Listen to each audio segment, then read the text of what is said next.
Ma mère a oublié de me faire une assiette pour Noël. Elle a dit qu'il n'y en avait pas assez, mais la petite amie de mon frère a répété la même chose. Je n'ai rien dit. Je me suis simplement levé, j'ai pris la tarte que j'avais apportée, et je suis parti. Ils m'ont traité de malpoli. Je n'ai pas fait de scène. Je m'appelle Félicia, j'ai 28 ans, et j'ai toujours été celle qui essaie de maintenir la paix dans ma famille. Ma mère, Linda, a toujours favorisé mon frère aîné, Jake, 31 ans, mais je n'aurais jamais cru qu'elle le ferait de manière aussi flagrante. Cette histoire, c'est le moment où j'ai enfin cessé d'être un paillasson. En grandissant, Jake ne pouvait rien faire de mal. Il obtenait des notes médiocres à l'école, tandis que je maintenais une moyenne de 3,8. Mais, d'une manière ou d'une autre, ces notes moyennes étaient tout à fait correctes pour un garçon, alors que j'étais constamment poussé à faire mieux. Quand il a abandonné l'université après 2 semestres, maman a dit qu'il se cherchait. Quand j'ai obtenu mon master avec la plus haute distinction, elle l'a mentionné une fois au dîner et a immédiatement changé de sujet pour parler du nouveau travail de Jake dans un garage local. Le favoritisme a empiré lorsque Jake a commencé à sortir avec Madison, il y a 3 ans. Madison est tout ce que je ne suis pas, blonde, pétillante, et parfaitement contente de laisser les autres s'occuper d'elle. Elle n'a jamais eu de travail à temps plein, vivant des revenus de Jake et de ce que maman lui glisse pour les courses. Pendant ce temps, je suis une directrice marketing accomplie dans une entreprise technologique, je possède mon propre appartement, et je n'ai jamais demandé un centime à ma famille depuis mes 18 ans. Mais Madison mène maman par le bout du nez. Elles font du shopping ensemble, se font faire les ongles, et ont ces petites blagues privées qui semblent, d'une manière ou d'une autre, toujours être à mes dépens. Oh, Félicia, tu travailles tellement. Tu ne sais probablement même pas ce qui est à la mode, disait Madison avec ce faux sourire mielleux. Maman riait avec elle, sans jamais me défendre. Noël 2024 était censé être différent. Pour une fois, j'ai décidé de vraiment essayer. J'ai passé des semaines à planifier ce que j'allais apporter pour le dîner de Noël. Je me suis décidé pour la célèbre tarte aux noix de pécan de ma grand-mère, une recette transmise depuis 4 générations.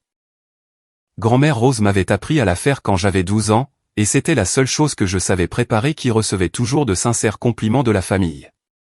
J'ai passé la veille de Noël dans ma cuisine, à griller soigneusement les noix de pécan, à faire la pâte à partir de zéro, et à préparer la garniture exactement comme grand-mère me l'avait montré. La tarte était parfaite, dorée, la garniture juste prise, les noix de pécan disposées en cercle concentrique, exactement comme le faisait grand-mère. J'étais vraiment excité à l'idée de la partager avec tout le monde. Le matin de Noël, je suis arrivé chez maman à 14 h comme prévu, portant ma magnifique tarte. La voiture de Jake était déjà là, et je pouvais entendre le rire bruyant de Madison à travers la porte. J'ai frappé et je suis entré en criant « Joyeux Noël !» Maman a à peine levé les yeux de la cuisine. « Oh, bien. Tu es là. Pose ce que tu as apporté sur le comptoir. » J'ai posé ma tarte avec précaution et j'ai remarqué le festin. Maman avait clairement mis les petits plats dans les grands, jambon glacé au miel, dinde, purée de pommes de terre, gratin de haricots verts, farce, sauce au canneberge, petit pain. On aurait dit une couverture de magazine. Madison était perchée sur un tabouret près de l'îlot de cuisine, vêtue d'une robe rouge ridicule qui coûtait probablement plus que mon budget mensuel d'épicerie, pendant que maman s'affairait autour d'elle comme un chef personnel. « Félicia, j'adore ta tenue », a dit Madison en me regardant de haut en bas. Je portais une simple robe noire et un gilet approprié pour un dîner de Noël, pensais-je, mais apparemment pas assez brillant au goût de Madison. Jake est sorti du salon, où il regardait le football. « Salut, sœurette. Joyeux Noël. » Au moins, il m'a serré dans ses bras et semblait vraiment heureux de me voir. Nous avons d'abord échangé les cadeaux. J'avais offert à maman une belle écharpe en soie et à Jake une bonne bouteille de whisky. Pour Madison, j'avais choisi à contre-cœur un coffret de parfums chers, me disant qu'il valait mieux être courtoise. Il m'avait offert une carte cadeau générique de Target, même pas emballée, juste tendue dans le sac du magasin. Madison, pendant ce temps, a déballé ce qui semblait être des milliers d'euros de cadeaux, de la part de maman et de Jake, des sacs de créateurs, des bijoux, des ensembles de soins de la peau coûteux. Maman lui avait même offert un week-end au spa. « Parce que tu travailles si dur en t'occupant de Jake », a dit maman, ce qui était risible, puisque l'idée de travail de Madison consistait à poster des photos de son café sur Instagram. Mais j'ai souri et j'ai dit « Merci pour la carte cadeau. » J'étais déterminé à ne rien laisser gâcher la journée. Quand l'heure du dîner est arrivée, maman a commencé à servir les assiettes. Jake, chérie, assieds-toi en bout de table. Madison, tu t'assois à côté de lui. Elle a tendu à Jake une assiette pleine à ras-bord, d'épaisses tranches des deux viandes, des portions généreuses de tout. Puis Madison a eu une assiette tout aussi chargée. J'ai attendu mon tour. Maman a regardé la nourriture restante, puis moi, puis de nouveau la nourriture. Oh, dit-elle, et je jure qu'il y avait quelque chose dans sa voix, non pas de la surprise, mais presque de la satisfaction. Je ne pense pas qu'il y en ait assez pour une autre assiette complète. Je l'ai regardée, stupéfaite. Il y avait clairement assez de nourriture. Pas pour les portions énormes de Jake et Madison, mais certainement assez pour une portion normale. Qu'est-ce que tu veux dire? Eh bien, j'en ai fait juste assez pour 3 personnes, et Madison mange tellement plus que ce que je prévoyais. Madison a gloussé à cela, comme si manger beaucoup était en quelque sorte charmant. Maman, il y en a largement assez pour que j'en ai un peu. Pas vraiment, ma chérie. Je veux dire, il y a peut-être des restes, mais pas une assiette correcte. Tu comprends? J'ai regardé Jake, attendant qu'il prenne la parole, qu'il propose de partager, qu'il dise quelque chose. Il était déjà en train de couper son jambon, évitant mon regard. Madison prenait une photo de son assiette pour Instagram. Je pourrais juste prendre de plus petites portions de tout, ai-je dit, ma voix soigneusement contrôlée. Oh, ma chérie, tu surveilles toujours ton poids de toute façon. C'est probablement mieux comme ça, a ajouté Madison. Puis, elle a répété la déclaration de maman, il n'y en a vraiment pas assez pour une assiette correcte. C'est là que ça m'a frappé. Ce n'était pas un oubli. Ce n'était pas une mauvaise planification. C'était intentionnel. Elles avaient calculé les portions pour 3 personnes et m'avaient délibérément exclu. Le commentaire de Madison sur mon poids n'était que la cerise sur le gâteau de cette humiliation. J'ai regardé autour de la table. Maman évitait mon regard, s'agitant avec sa serviette. Jake était toujours concentré sur sa nourriture, comme si c'était la chose la plus intéressante au monde. Madison souriait d'un air suffisant derrière son verre de vin. Je n'ai pas dit un mot. Je me suis simplement levé, je suis allé au comptoir, et j'ai pris la tarte aux noix de pécan de ma grand-mère, la tarte que j'avais passé des heures à faire, la tarte que j'avais hâte de partager avec ma famille. Qu'est-ce que tu fais? A demandé maman. Je ne parlais toujours pas. Je suis allé à la porte d'entrée, j'ai mis mon manteau, et j'ai tenu la tarte en équilibre, avec précaution, dans mes mains. Félicia, ne sois pas mal polie, m'a crié maman. On peut te trouver quelque chose à manger. La voix de Madison est venue de la salle à manger, elle fait tellement de cinéma. Ce n'est qu'un dîner. Jake a finalement pris la parole. Félicia, allez. Ne pars pas comme ça. Je me suis retourné à la porte et je les ai regardés tous les 3. Maman se tenait à l'entrée de la cuisine. Jake était à moitié levé de sa chaise, et Madison regardait comme si c'était un spectacle. Je ne suis pas mal poli, ai-je dit calmement. Je reprends simplement ma contribution au dîner, puisque, apparemment, il n'y avait de toute façon pas de place pour moi à table. Et je suis parti. Je suis monté dans ma voiture, je suis rentré chez moi, et j'ai mangé 2 parts de cette parfaite tarte aux noix de pécan, en regardant Netflix en pyjama. C'était en fait une très bonne soirée de Noël, tout bien considéré. Mais cette histoire ne concerne pas ce dîner de Noël. Elle concerne ce qui s'est passé ensuite. Les appels culpabilisants ont commencé le lendemain. D'abord, maman, Félicia, tu as complètement surréagi. C'était une erreur sincère. Tu m'as embarrassé devant Madison. Puis, Jake, allez, serette. Tu sais comment maman stresse quand elle reçoit. Excuse-toi et on pourra passer à autre chose. Je ne me suis pas excusé. Pour la première fois de ma vie, je ne me suis pas précipité pour arranger les choses et mettre tout le monde à l'aise. J'ai juste arrêté. J'ai arrêté d'appeler maman tous les dimanches. J'ai arrêté d'envoyer des textos à Jake pour lui demander ses plans du week-end. J'ai arrêté de souhaiter un joyeux anniversaire à Madison sur Facebook. Mon silence semblait les faire paniquer. Maman a commencé à m'appeler plusieurs fois par jour, laissant des messages vocaux de plus en plus frénétiques. Félicia, c'est ridicule. Ça fait 1 semaine. Rappelle-moi. Puis, je ne comprends pas pourquoi tu fais autant de drame pour ça. Ce n'était pas personnel. Enfin, bon. Je suis désolé qu'il n'y ait pas eu assez de nourriture, d'accord? Tu es contente, maintenant? Mais ces excuses sonnaient creux, car elles étaient immédiatement suivies d'une justification. Tu dois comprendre, je vieillis et planifier ces dîners est stressant, et Madison a un si grand appétit, et j'ai juste mal calculé. Ce qui a vraiment commencé à me peser, pendant ces premières semaines, ce n'était pas seulement leur incapacité à s'excuser sincèrement. C'était la façon dont ils ont commencé à entraîner les autres dans leur récit. Ma tante Carole, la sœur de maman, m'a appelé le jour de l'an, avec ce qu'elle pensait clairement être un conseil utile. Félicia, ma chérie, ta mère m'a parlé de la petite dispute à Noël. Je sais que les familles peuvent être compliquées, mais ne penses-tu pas que tu es un peu dur? Elle vieillit, et recevoir est stressant. Peut-être que tu pourrais juste laisser passer ça. Une petite dispute. C'est ainsi que maman l'avait décrite à sa sœur. Non pas j'ai délibérément exclu Félicia du dîner de Noël, mais une petite dispute, comme si nous nous étions disputés sur le film à regarder. J'ai essayé d'expliquer ce qui s'était réellement passé à Carole, mais je pouvais entendre dans sa voix qu'elle avait déjà pris sa décision. Eh bien, je suis sûr qu'il y a deux versions à chaque histoire, a-t-elle dit, de cette manière diplomatique que les gens utilisent quand ils ne veulent pas vraiment faire face à des vérités inconfortables. L'important, c'est la famille. Mon cousin Derek, de l'âge de Jake et son meilleur ami d'enfance, m'a contacté via Facebook Messenger. Salut, cousine. J'ai entendu dire que toi et Jake aviez des problèmes. Les familles se disputent. Ça arrive. Ne laisse pas ça durer trop longtemps, cependant. La vie est trop courte, tu sais. Problème, un autre mot qui minimisait ce qui s'était passé. J'ai réalisé que maman et Jake travaillaient activement à contrôler le récit, présentant ma réaction comme une surréaction à une petite querelle familiale, plutôt que comme une réponse raisonnable à une cruauté délibérée. Mais le pire, c'était de découvrir combien de membres de la famille avaient été conscients du favoritisme depuis le début.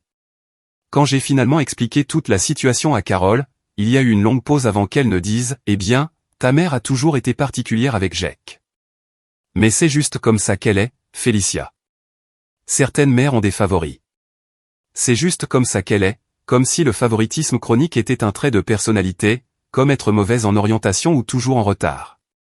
Mon oncle Tom, le frère de papa, m'a appelé quelques semaines plus tard. Cette conversation a été différente.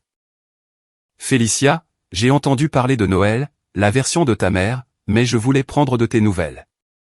Ça ne me semblait pas juste. Oncle Tom avait toujours été le mouton noir du côté de papa, trop libéral, trop franc, trop disposé à dénoncer les mauvais comportements. Après la mort de papa quand j'avais 16 ans, Tom avait essayé de rester impliqué dans nos vies, mais maman avait progressivement limité son contact avec nous, prétendant qu'il était trop négatif et qu'il créait toujours des problèmes. En tant qu'adulte, j'aurais pu maintenir une relation avec lui de manière indépendante, mais j'avais été si concentré sur le maintien de la paix avec maman que j'avais laissé cette relation s'estomper aussi. J'ai raconté la véritable histoire à Tom, et sa réponse a été immédiate. Bon sang, Félicia, ce n'est pas seulement du favoritisme. C'est de l'humiliation délibérée. Quelle mère fait ça à sa propre fille? C'était si réconfortant d'avoir quelqu'un qui réagissait avec une indignation appropriée. Je n'arrête pas de me demander si je surréagis, ai-je admis. Tu ne surréagis pas, tu sous-réagis. Si j'avais été toi, je leur aurais jeté cette tarte à la figure à tous les trois. Tom m'a dit quelque chose que j'ignorais. Apparemment, il avait essayé de parler à maman de la façon dont elle me traitait, plusieurs fois au fil des ans. Après ta remise de diplôme du lycée, quand elle a passé toute la fête à parler du nouveau travail de Jake et a à peine mentionné ton discours de major de promotion, je l'ai prise à part. Elle m'a dit que j'imaginais des choses et que je devais me mêler de mes affaires. Tu as essayé de dire quelque chose? Félicia, ma chérie, beaucoup d'entre nous ont essayé de dire quelque chose au fil des ans. Ta mère n'est pas. Elle n'est pas ouverte à la critique sur son rôle de mère.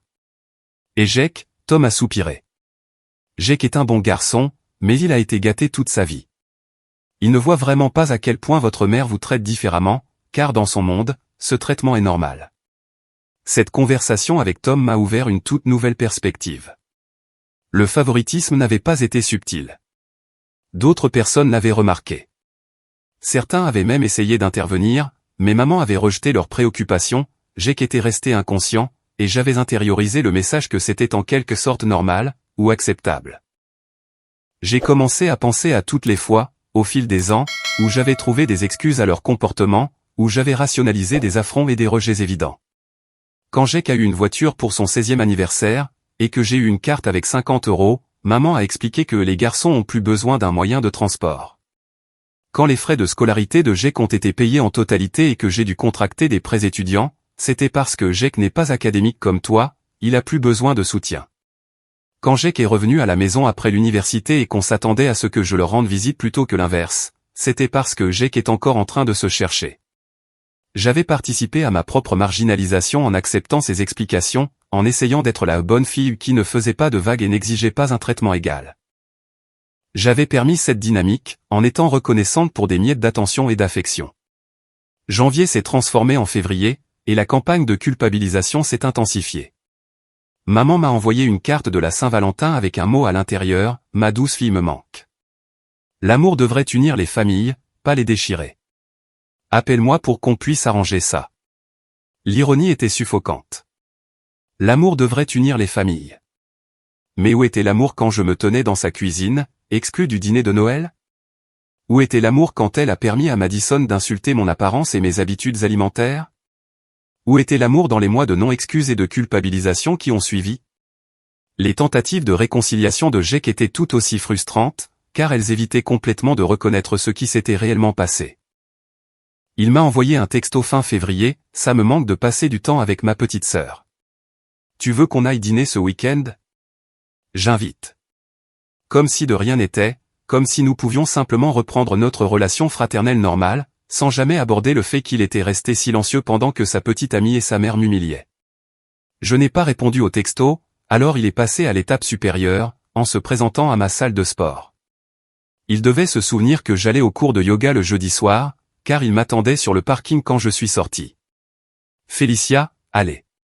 Ça a assez duré. Qu'est-ce qui a assez duré, Jake? Ça. Ce traitement silencieux. Cette rancune que tu gardes. Je ne garde pas de rancune. Je me protège des gens qui me traitent mal. Jake avait l'air vraiment confus. Personne ne te traite mal. Nous sommes une famille. Jake, tu te souviens de ce qui s'est passé au dîner de Noël? Ouais, il y a eu un malentendu avec les portions de nourriture et tu t'es vexé. Un malentendu? C'est ce que tu penses qu'il s'est passé? Eh bien, comment appellerais-tu ça, sinon? Je regardais mon frère, cet homme de 31 ans, qui était sincèrement convaincu que sa mère, en préparant accidentellement un dîner pour 3 personnes alors que 4 étaient attendues, avait simplement fait une erreur innocente.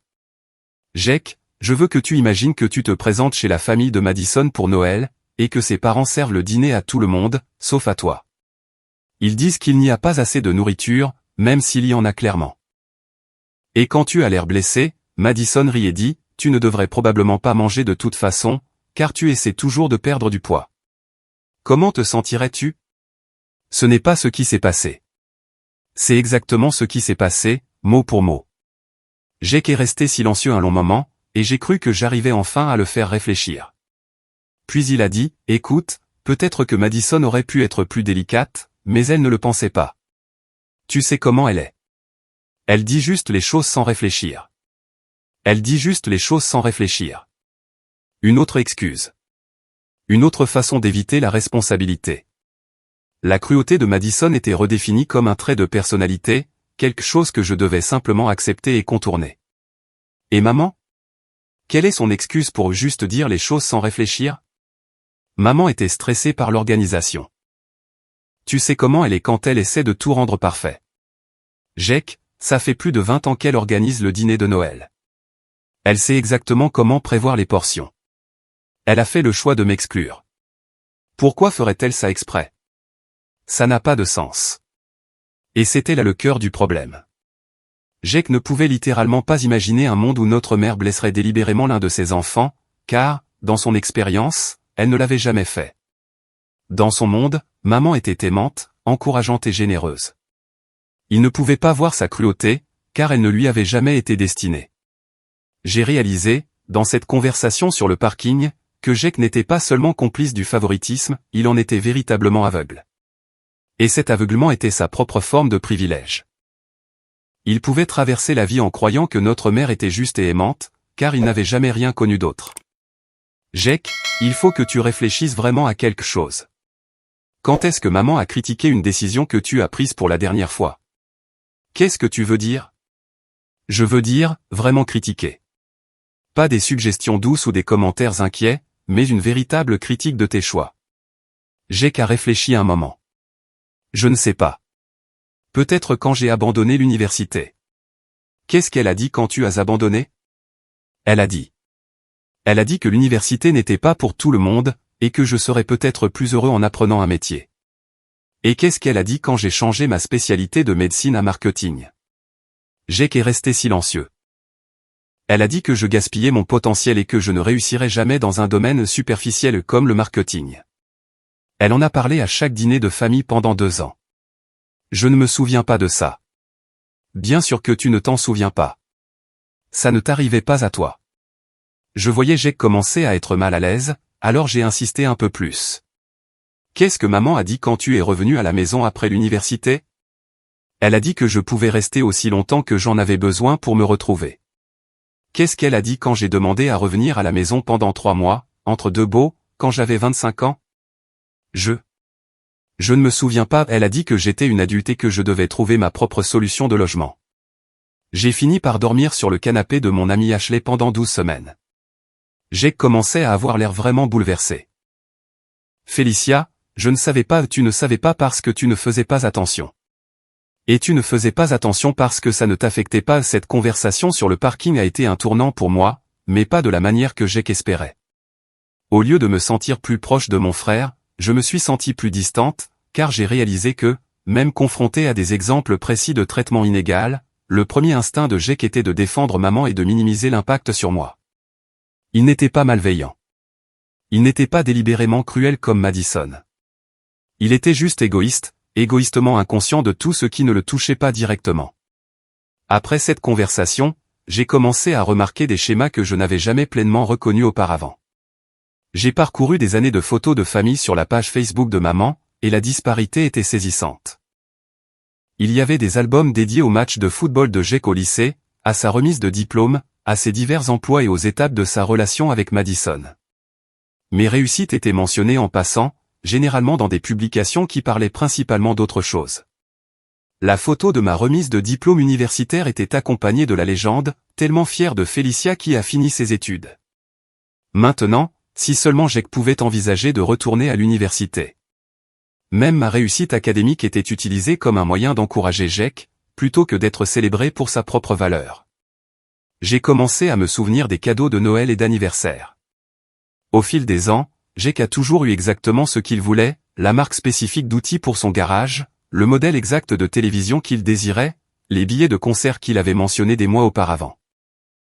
Mes cadeaux étaient génériques, cartes cadeaux, bougies, écharpes, assez sympas, mais clairement achetés sans grande réflexion sur mes véritables intérêts ou préférences. Je me suis souvenu des dîners de famille où maman posait à Jake des questions détaillées sur sa journée, son travail, ses plans pour le week-end, tandis que j'avais droit à des questions machinales comme « Comment va le travail, ma chérie ?», des questions qu'elle abandonnait avant même que j'aie fini de répondre.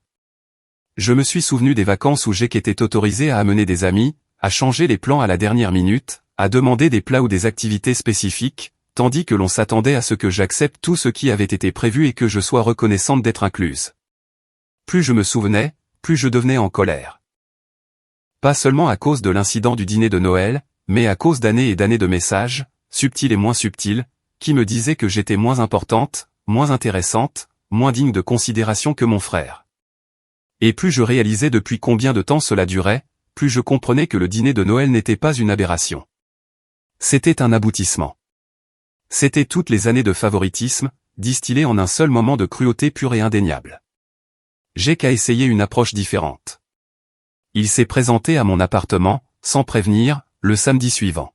« Félicia, c'est quoi ton problème ? » Maman est vraiment contrariée. « Mon problème ?» ai-je demandé, sans le laisser entrer. « Jake, quand est-ce que tu m'as défendu pour la dernière fois ? » « Jamais ? De quoi tu parles ? Nous sommes une famille, n'est-ce pas ? Parce qu'une famille n'exclut pas délibérément quelqu'un du dîner de Noël. Une famille ne fait pas en sorte que quelqu'un se sente malvenu dans sa maison d'enfance. Une famille ne laisse pas sa petite amie insulter l'apparence et les habitudes alimentaires de sa sœur. Jake avait l'air mal à l'aise. Madison ne pensait rien de mal avec ce commentaire. Jake, elle m'a traité de grosse et a dit que je ne devrais pas dîner à Noël, et tu n'as rien dit. Elle ne t'a pas traité de grosse. Tu surveilles toujours ton poids de toute façon. C'est probablement mieux comme ça. Qu'est-ce que ça pouvait bien vouloir dire d'autre? Il est resté silencieux un long moment. Écoute, peut-être qu'elle aurait pu le dire mieux, mais elle n'a pas tort sur le fait que tu es toujours au régime. Je lui ai fermé la porte au nez. Février est passé, sans aucun contact de ma part. Mars est arrivé, et apparemment, mon silence les rendait désespérés, car leurs tactiques se sont intensifiées. Maman a commencé à m'envoyer des cartes. Pas des cartes normales, des cartes de culpabilité, des cartes ma fille me manque, des cartes la famille, c'est pour toujours. Chacune avec de longues notes manuscrites sur la façon dont je déchirais la famille, gardais des rancunes et étais égoïste. Madison, de toutes les personnes, m'a envoyé un message sur Facebook, « Salut Félicia, j'espère que tu vas bien. J'ai pensé à notre dernière conversation et je voulais te contacter. Je pense qu'il y a peut-être eu un malentendu à Noël. Je ne voudrais jamais te blesser. Peut-être qu'on pourrait prendre un café et mettre les choses au clair? Je déteste qu'il y ait des tensions dans la famille pour quelque chose d'aussi stupide. » L'audace était à couper le souffle.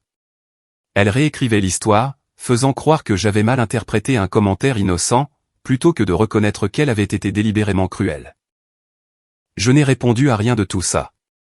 En avril, j'ai appris par les réseaux sociaux que Jake avait demandé Madison en mariage. Les photos de fiançailles étaient partout, elle exhibant une bague énorme, tous les deux souriant à l'appareil photo. Maman avait partagé les photos avec des légendes comme « Tellement excitée pour ma future belle-fille et j'ai hâte d'être au mariage ». C'est là que la vraie pression a commencé. Maman m'a appelé au travail. Elle a vraiment appelé ma ligne professionnelle, ce qu'elle n'avait jamais fait auparavant. Félicia, peu importe à quel point tu es en colère contre moi, mais Jake va se marier et tu dois être là pour lui. C'est plus important que ta petite crise de colère à propos du dîner de Noël. Ma petite crise de colère. 4 mois plus tard, et c'est toujours comme ça qu'elle le voyait. Je n'ai été invité à rien, ai-je dit. Bien sûr que tu es invité. Tu es sa sœur. Madison veut que tu sois dans le cortège. C'était une nouvelle pour moi. Madison t'a dit qu'elle me voulait comme demoiselle d'honneur? Eh bien, elle l'a mentionné. Tu serais probablement un bon choix. Probablement. Même en essayant de m'inclure, maman donnait l'impression que j'aurais de la chance d'être choisie. Mais j'étais curieuse de connaître l'angle de Madison, alors j'ai accepté de la rencontrer pour un café. Elle a suggéré un endroit branché en ville, un endroit où elle pourrait être vue et photographiée pour ses réseaux sociaux. Madison est arrivée avec 20 minutes de retard, a fait tout un cinéma en me faisant la bise, et a immédiatement commencé à parler des préparatifs du mariage, sans aucune reconnaissance des mois de silence entre nous. Alors, je pense à un mariage au printemps prochain, s'est-elle exclamée. Avril ou mai? Quelque chose en extérieur, très romantique. Je veux que les robes des demoiselles d'honneur soient rose poudrées. Ce sera magnifique avec mon teint. Oh, et j'ai trouvé le lieu le plus incroyable. Elle a parlé pendant 30 minutes d'affilée de fleurs, de photographes, de créateurs de robes et d'options de traiteurs. Je sirotais simplement mon café et j'écoutais. Finalement, elle a fait une pause et m'a regardé, pleine d'attente. Ça a l'air charmant, ai-je dit. Alors, tu le feras? Tu seras ma demoiselle d'honneur? Demoiselle d'honneur. Pas seulement une demoiselle d'honneur, mais la demoiselle d'honneur principale. La personne responsable de l'organisation de l'enterrement de vie de jeune fille, de la fête prénuptiale, des discours, et essentiellement, d'être l'assistante personnelle de Madison pour l'année à venir. Pourquoi moi? Ai-je demandé. Le sourire de Madison a vacillé, juste une seconde. Parce que tu es la sœur de Jake, et que la famille est si importante pour nous. Et honnêtement, tu es si organisée et responsable. Tu serais parfaite pour gérer tous les détails. Traduction, tu feras tout le travail, tu paieras pour tout, et j'en récolterai tous les lauriers.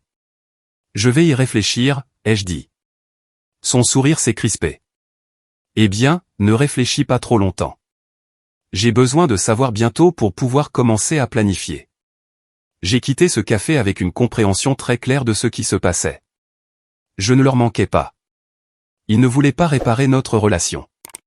Ils voulaient ma force de travail. Maman voulait que je me taise et que je rentre dans le rang. Jake voulait que son mariage ait l'air normal, avec sa sœur présente. Et Madison voulait une organisatrice de mariage gratuite. Cette nuit-là, j'ai pris une décision qui allait tout changer. J'ai appelé mon patron le lendemain matin et je l'ai interrogé sur le bureau de l'entreprise à Londres. Nous nous développions à l'international, et je savais qu'il y avait des opportunités pour des managers expérimentés d'être transférés. Je serais intéressé par une relocalisation permanente si des postes se libèrent.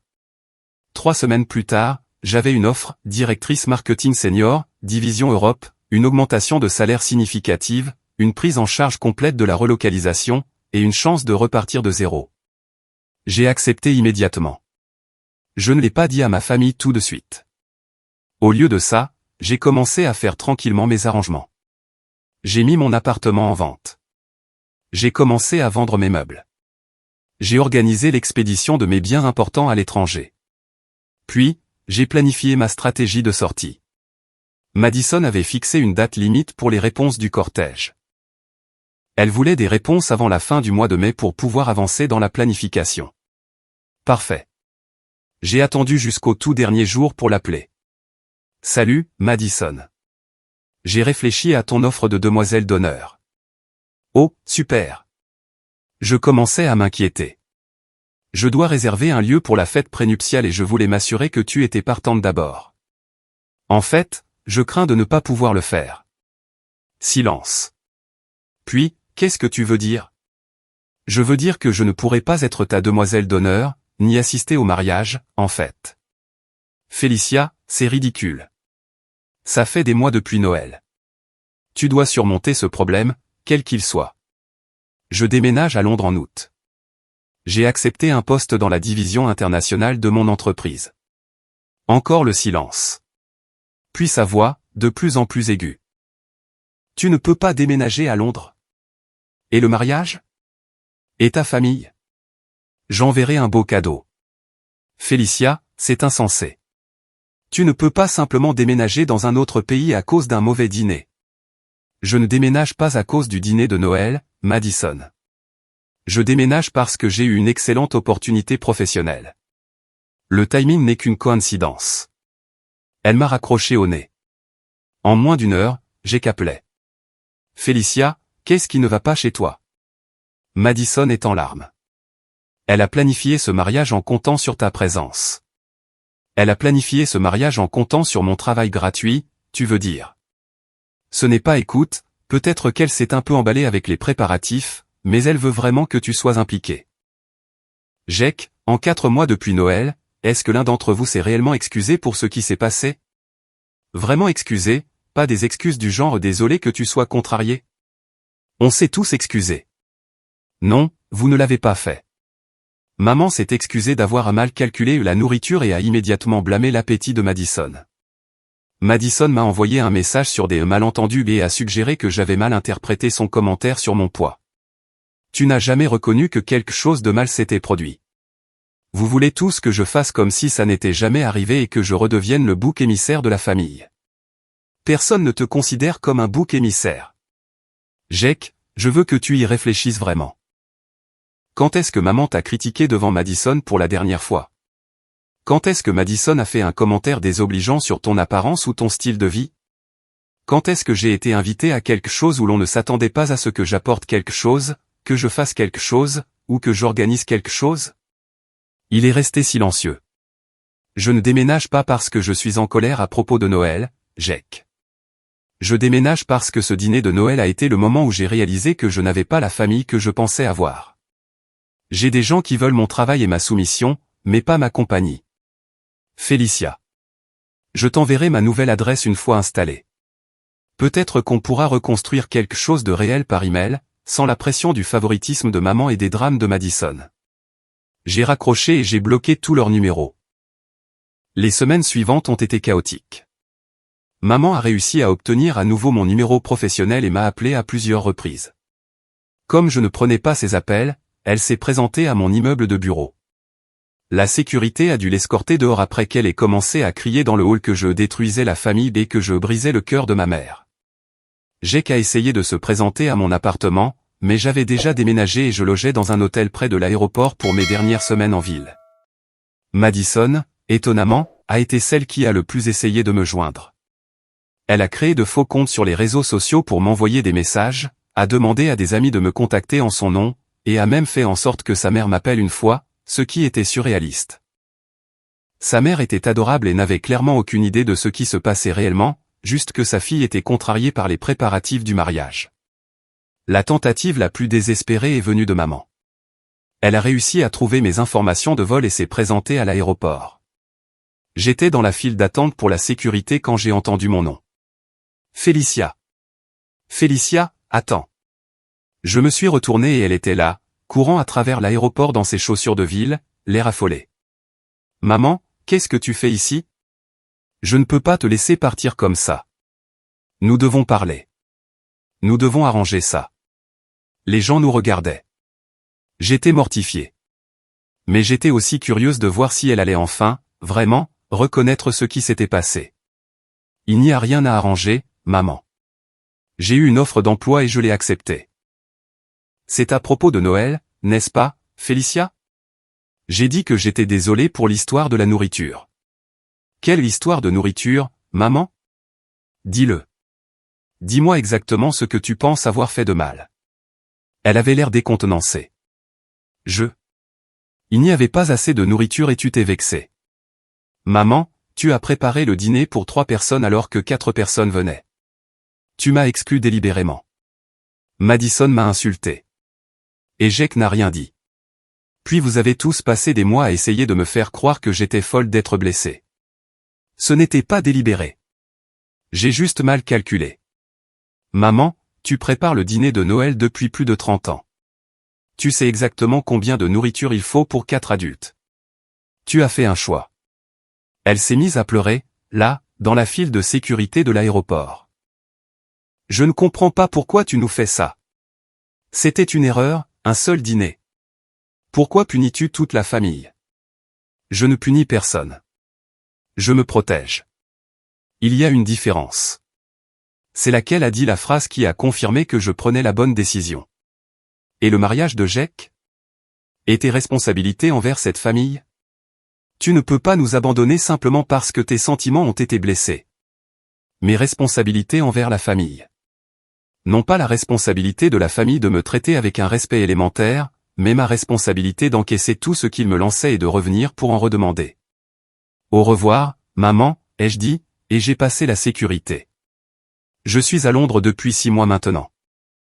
Mon travail est incroyable, la ville est incroyable, et je me suis fait plus d'amis sincères en 6 mois qu'en des années à essayer de maintenir des relations avec des gens qui ne voulaient de moi que lorsqu'ils avaient besoin de quelque chose. Jake m'a envoyé un email le mois dernier. Une seule ligne, le mariage était magnifique. J'aurais aimé que tu sois là. Aucune reconnaissance de la raison de mon absence. Aucune excuse. Aucun signe qu'il ait appris quoi que ce soit de mon départ. Juste une déclaration conçue pour me faire sentir coupable d'avoir manqué son grand jour. Je n'ai pas répondu. Madison a réussi à envoyer une photo de mariage à mon adresse email professionnelle. Elle, dans une immense robe blanche, entourée de demoiselles d'honneur en rose poudré. Tout le monde souriant à l'appareil photo. Elle était belle et heureuse, ce qui me convient. J'espère qu'elle et Jake auront un mariage merveilleux. Je n'ai simplement pas besoin d'en faire partie. Maman envoie des cartes postales de temps en temps, jamais de lettres, juste des cartes postales avec de courts messages comme tu me manques ou j'espère que tu vas bien. Elle semble artificielle, comme si elle faisait le minimum pour dire qu'elle allait essayer de garder le contact. Le fait est que je ne suis plus en colère. Je n'ai jamais vraiment été en colère. J'étais blessé, déçu et fatigué. Maintenant, je suis juste libre. J'ai réalisé que j'avais passé 28 ans à essayer de mériter un amour qui ne m'était jamais vraiment accessible. Maman n'allait jamais m'aimer comme elle aime Jake. Jake n'allait jamais donner la priorité à mes sentiments plutôt qu'à sa commodité. Et Madison n'allait jamais me voir autrement que comme une ressource à utiliser. Ce dîner de Noël n'était pas le problème. C'était le symptôme. Le problème, c'est que je continuais de me présenter à une table où il n'y aurait jamais de place pour moi, et je continuais d'espérer que, cette fois, ce serait différent. Parfois, les gens me demandent si ma famille me manque. La famille que je pensais avoir me manque. L'idée d'avoir une mère fière de moi et un frère qui me soutient me manque. Mais la réalité de ce qu'ils sont vraiment ne me manque pas. La semaine dernière, j'ai reçu un message de ma cousine Elena, à qui je n'avais pas parlé depuis des années. Elle a dit qu'elle avait entendu par les ragots familiaux que j'avais déménagé à Londres, et elle voulait que je sache qu'elle avait toujours admiré la façon dont je gérais les drames de Linda. Elle a dit que beaucoup de membres de la famille élargie avaient remarqué le favoritisme au fil des ans, mais n'avaient pas su comment l'aborder. C'était réconfortant d'entendre que je n'avais pas tout imaginé, mais c'était aussi triste d'apprendre que d'autres personnes avaient vu ce qui se passait et étaient restées silencieuses. Je suppose que chacun a ses propres raisons de maintenir la paix. Elena m'a aussi dit quelque chose d'intéressant. Apparemment, maman a raconté aux gens que j'avais abandonné la famille à cause d'un malentendu et qu'elle avait tout fait pour arranger les choses. Selon Elena, Madison joue aussi la victime, parlant de sa peine que j'ai rejeté ses tentatives de m'inclure dans le mariage. Elles réécrivent l'histoire, se faisant passer pour les victimes de mon comportement déraisonnable. Une partie de moi veut rétablir la vérité, dire à tout le monde ce qui s'est réellement passé. Mais une plus grande partie de moi réalise que les gens qui me connaissent assez bien pour compter verront clair dans leur version des faits. Et les gens qui ne me connaissent pas assez bien, eh bien, leur opinion n'a pas vraiment d'importance. Quoi qu'il en soit, je construis une nouvelle vie ici. Je sors avec quelqu'un, un charmant anglais nommé Oliver, qui trouve tout à fait normal que les familles se traitent avec gentillesse et respect. Quand je lui raconte des histoires sur ma famille, il est sincèrement choqué. Elles ont fait quoi? Au dîner de Noël, a-t-il demandé la première fois que je lui ai parlé du fameux Noël. Ce n'est pas normal, Félicia. Tu sais que ce n'est pas normal, n'est-ce pas? Il m'a fallu des mois pour vraiment l'intégrer. Ce n'était pas normal. Ce n'était pas acceptable. Et je ne le méritais pas. Je prévois de passer ce Noël avec la famille d'Oliver. Ses parents ont déjà été si accueillants, s'informant de mon travail et de mes centres d'intérêt, et écoutant vraiment les réponses. Sa sœur m'a envoyé un texto la semaine dernière, juste pour partager un article drôle qu'elle pensait que j'apprécierais. Ce sont des gens qui me connaissent à peine, et ils me traitent avec plus de considération que ma propre famille ne l'a jamais fait. Je ne dis pas que cette histoire a une fin parfaitement heureuse. Je suis encore triste parfois d'avoir perdu ma famille, même si je sais que c'était le bon choix. Je me demande encore ce qui se serait passé si j'étais resté et si j'avais continué d'essayer d'arranger les choses. Et je me sens encore coupable parfois, comme si c'était peut-être moi qui avais tout cassé. Mais ensuite, je me souviens de ce dîner de Noël. Je me souviens du regard de Madison quand elle a répété l'excuse de ma mère sur le manque de nourriture. Je me souviens de Jake évitant mon regard pendant que j'étais là, exclu de la célébration de ma propre famille. Je me souviens des mois de non-excuses et de culpabilisation qui ont suivi. Et je me souviens que je n'ai pas fait de scène. Je n'ai pas crié, ni pleuré, ni fait une crise. J'ai simplement pris la tarte aux noix de pécan de ma grand-mère, la seule chose que j'avais apportée à ce dîner, et je suis parti. Parfois, la chose la plus puissante que l'on puisse faire, c'est simplement de partir. Prends ta tarte, prends ta dignité, et construis une vie où il y a toujours une place à table pour toi. J'ai entendu par Elena que Jake et Madison ont déjà des problèmes de couple. Apparemment, Madison a quitté son emploi à temps partiel juste après le mariage et dépense de l'argent qu'ils n'ont pas en décoration d'intérieur et en soins au spa. Jake fait des heures supplémentaires pour payer son style de vie, et il est épuisé et plein de ressentiment. Maman leur donne de l'argent pour les aider avec les dépenses, ce qui crée des tensions entre elle et son petit ami, Richard. J'ai ressenti un moment de satisfaction malveillante quand Elena m'a dit ça, suivi immédiatement par de la culpabilité. Je ne veux pas vraiment que Jake soit malheureux. Je veux juste qu'il comprenne que les actions ont des conséquences, et que permettre le mauvais comportement des gens finit par se retourner contre vous. Peut-être qu'un jour, nous pourrons reconstruire une sorte de relation. Peut-être qu'ils feront le travail nécessaire pour comprendre pourquoi je suis parti et feront de véritables excuses. Peut-être que nous trouverons un moyen d'être une famille, sans tout le dysfonctionnement et le favoritisme. Mais pour l'instant, je suis parfaitement heureuse de construire une vie où le dîner de Noël a toujours assez de couverts, où mes contributions sont appréciées, et où personne ne se demande si je mérite une place à table. C'est ma vengeance, je suppose. Pas la vengeance, mais le succès. Pas la punition, mais la paix. J'ai pris ma tarte, et je suis parti. Et j'ai construit quelque chose de mieux. Parfois, c'est la déclaration la plus puissante que l'on puisse faire.